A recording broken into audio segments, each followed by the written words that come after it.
आज हम बात कर रहे हैं एक बेहद महत्वपूर्ण और पूरी तरह तथ्यपूर्ण रिपोर्ट की, जो देश भर के केंद्रीय कर्मचारियों और पेंशनर्स के लिए सीधे तौर पर मायने रखती है। मुद्दा है 8वां वेतन आयोग यानी 8th पे कमीशन। दरअसल 2025 के अंत के साथ ही 7वें वेतन आयोग यानी 7th CPC का कार्यकाल 31 दिसंबर 2025 को समाप्त हो रहा है और इसी के साथ अब केंद्र सरकार ने 8वें वेतन आयोग की तैयारियों को अंतिम चरण में पहुंचाना शुरू कर दिया है।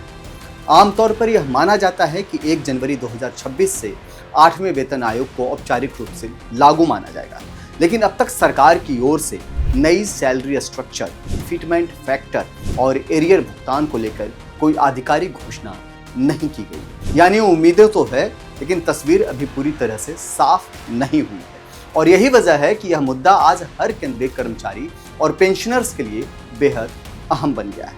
अब सबसे बड़ा सवाल यही है कि कर्मचारियों की सैलरी और पेंशन में आखिर कितना इजाफा हो सकता है। वेतन आयोग से जुड़े विशेषज्ञों के अनुमान के मुताबिक 8वें वेतन आयोग के तहत सैलरी में लगभग 20 से 35% तक बढ़ोतरी देखने को मिल सकती है। हालांकि यह साफ कर देना जरूरी है कि ये अनुमान है, अभी तक सरकार की ओर से कोई आधिकारिक आंकड़ा घोषित नहीं किया गया है। इस पूरी गणना की कुंजी है फिटमेंट फैक्टर, यानी वह फॉर्मूला जिससे मौजूदा बेसिक सैलरी को नए वेतनमान से जोड़ा जा सकता है।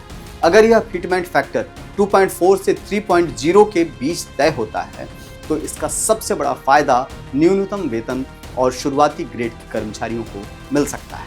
उदाहरण के तौर पर आज अगर किसी कर्मचारी की बेसिक सैलरी 18,000 है तो उच्च फिटमेंट फैक्टर लागू होने की स्थिति में यह बढ़कर 32,000 या उससे भी अधिक हो सकती है। यानी साफ है कि फैसला जब भी आएगा उसका असर सीधे जेब और भविष्य की योजना दोनों पर पड़ेगा।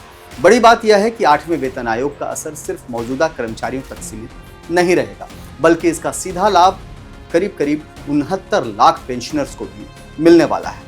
जैसे ही नई सैलरी स्ट्रक्चर लागू होगी, उसी अनुपात में पेंशन राशि में भी बढ़ोतरी देखने को मिलेगी, जो सेवानिवृत्त कर्मचारियों के लिए बड़ी राहत मानी जा रही है।